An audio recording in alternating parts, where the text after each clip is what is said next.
Good morning बच्चों। आप सभी को कई सारे वीडियोस और बहुत सारे सोर्सेज से इस लॉकडाउन में पढ़ने को मिला होगा और मैंने भी कई सारे वीडियोस शेयर किए हैं और मीट पर भी क्लास ली। लेकिन कई बच्चों का रिक्वेस्ट है कि मैम आप इस तरह से वीडियो बना के डाल दें। मीट पर उस समय सबके पास फ़ोन अवेलेबल नहीं होता है, इसलिए मैं ये वीडियोस बना करके अभी आप लोगों को सेंड करूँगी। तो अभी तक के पिछले टॉपिक्स हम पढ़ चुके हैं, अगर आपको लगता है तो उन सारे सब टॉपिक्स पर भी वीडियोस बना देंगे। लेकिन अभी आज हम पढ़ेंगे गतिमान आवेश तथा चुंबकीय क्षेत्र।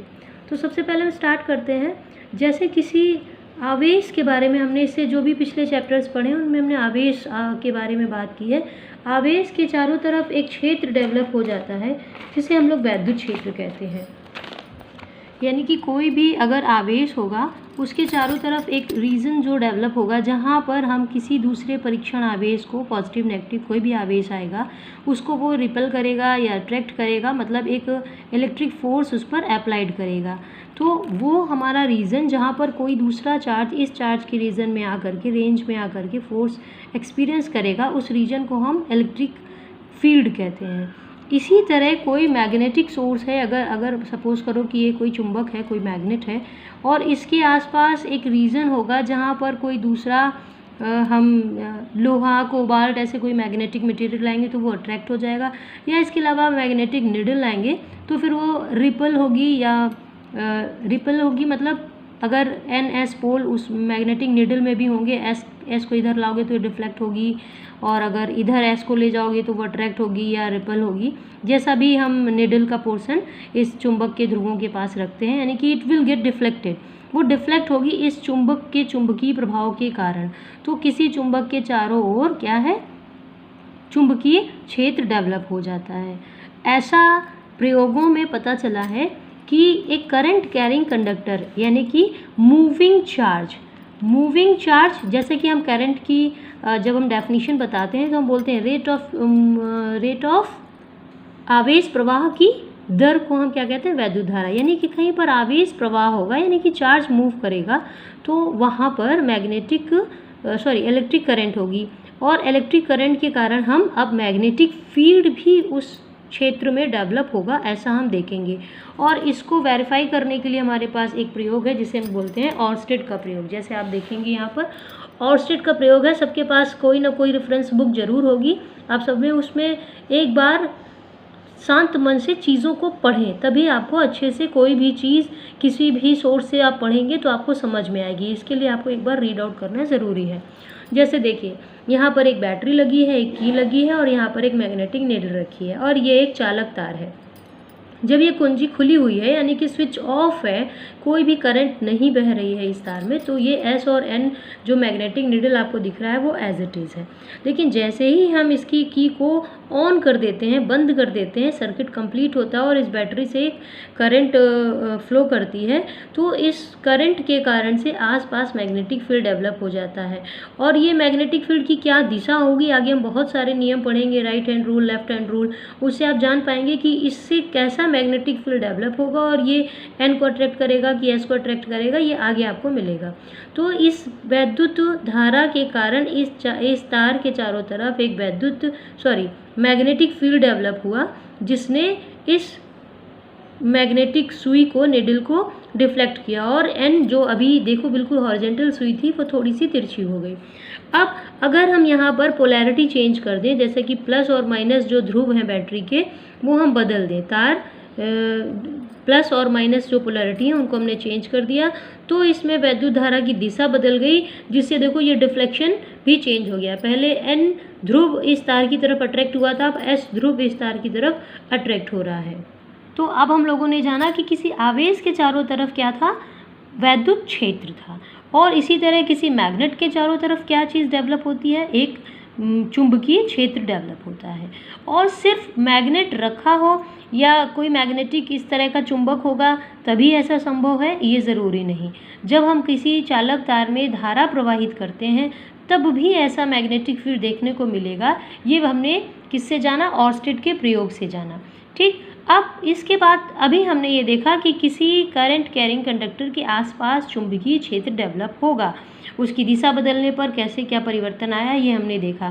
पर बायो-सैवर्ट ने बताया कि अगर किसी करंट कैरिंग कंडक्टर के चारों तरफ जो भी क्षेत्र है वहाँ चुंबकीय क्षेत्र डेवलप होगा तो उसका मान कितना होगा, कितनी क्वांटिटी में मैग्नेटिक फील्ड डेवलप होगा। यहाँ पर हमने देखा कि यहाँ मैग्नेटिक फील्ड डेवलप हो रहा है, यानी कि डिफ्लेक्शन शो हो रहा है। अब कितना मैग्नेटिक फील्ड है, कितने टेस्ला है, कितनी यूनिट है, हम उसको कैलकुलेट कैसे करेंगे?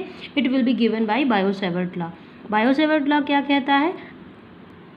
अब हम लोग बायो-सैवर्ट लॉ देखेंगे और यहाँ पर मैंने कोई एक्स्ट्रा नोट्स या एक्स्ट्रा वो चीज़ें नहीं यहाँ पर यूज़ की हैं, क्योंकि बहुत ही अर्जेंट मैंने वीडियो स्टार्ट किया है बच्चों के कहने पर, तो अभी ये बुक से ही हम लोग देखेंगे। बायो-सैवर्ट लॉ क्या है? ये एक करंट कैरिंग कंडक्टर है। इसके लिए हमें एक छोटा सा एलिमेंट कंसीडर करना पड़ेगा। अगर इस कंप्लीट वायर में जो भी करंट होगी, सपोज आई है, तो इस छोटे से एलिमेंट में छोटा सा अमाउंट होगा करंट का, जिसको हम इस छोटी सी लेंथ के लिए जो हम लोग लेंथ है उसको हम लोग डेल्टा एल मानेंगे। और यहाँ से जो करंट पास आउट होगी वो आई करंट ही यहाँ जहाँ से भी हम लोग बैटरी कनेक्शन करेंगे वहाँ से स्टार्ट होकर के इसमें पूरे तार में आई करंट प्रवाहित हो रही है।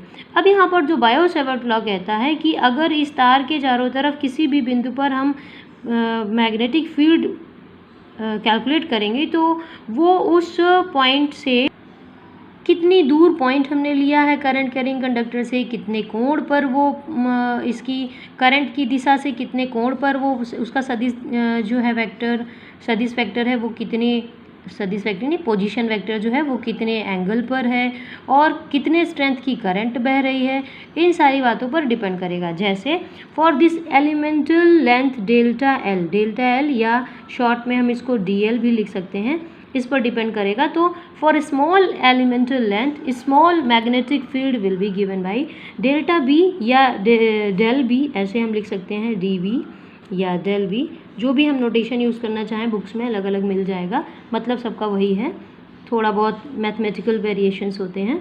डेल्टा बी जो होगा वो किस पर डिपेंड करेगा? आई पर। सबसे बड़ी बात तो यही है कि करंट कैरिंग कंडक्टर है, कहीं पर वैद्युत धारा प्रवाहित होगी तभी मैग्नेटिक फील्ड डेवलप होगा।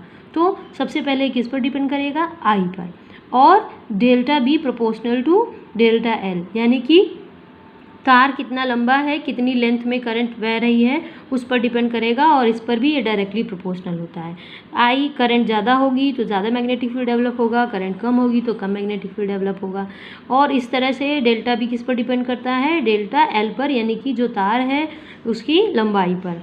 और डेल्टा बी प्रोपोर्शनल होता है, डायरेक्टली प्रोपोर्शनल होता है साइन थीटा की, जो थीटा क्या है? करंट कैरिंग करंट की डायरेक्शन है, और ये इस एलिमेंटल लेंथ से इस पॉइंट P जहाँ पर मैग्नेटिक फील्ड पता करनी है, इन दोनों को मिलाने वाली जो हमारी सदिश वेक्टर है, पोजीशन वेक्टर जिसे बोलेंगे, उनके बीच का एंगल है।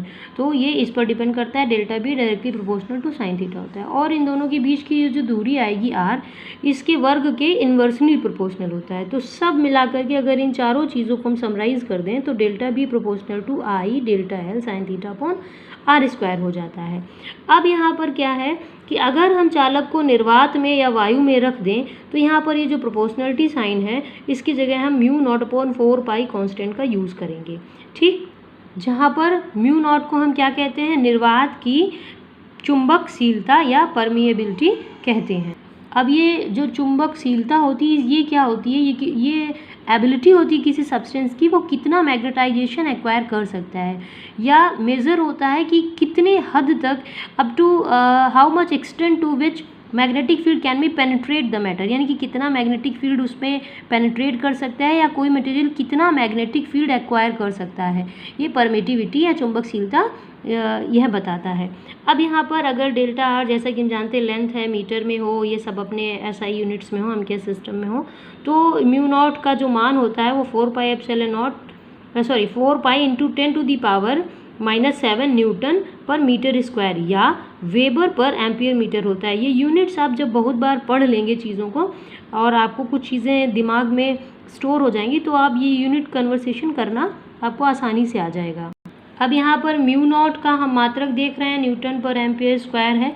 इसको हम और चेंज कर देंगे, जैसे न्यूटन बल का मात्रक है तो बल को क्या कहते हैं हम लोग, बल का फॉर्मूला होता है F इज इक्वल टू होता है m इंटू ए। फिर इसको ब्रेक कर दो, m का हो गया किलोग्राम, एक्सेलरेशन का हो गया मीटर पर सेकेंड स्क्वायर और एम्पियर स्क्वायर है, और इसको हम फिर चेंज कर देंगे इस तरह से और फिर इसकी हम विमा बना लेंगे। ये सारी हमारी जो 7 फंडामेंटल क्वांटिटीज़ हैं उनके टर्म्स में जब आ जाएगा तो ये विमा बन जाएगी। अब एक रिलेशन होता है म्यू नॉट और एप्सिलॉन नॉट का, अगली वीडियो में देखेंगे। अब देखते हैं आपको ये वीडियो कैसा लगा, आप लोग इसको देखें और फीडबैक ज़रूर दें।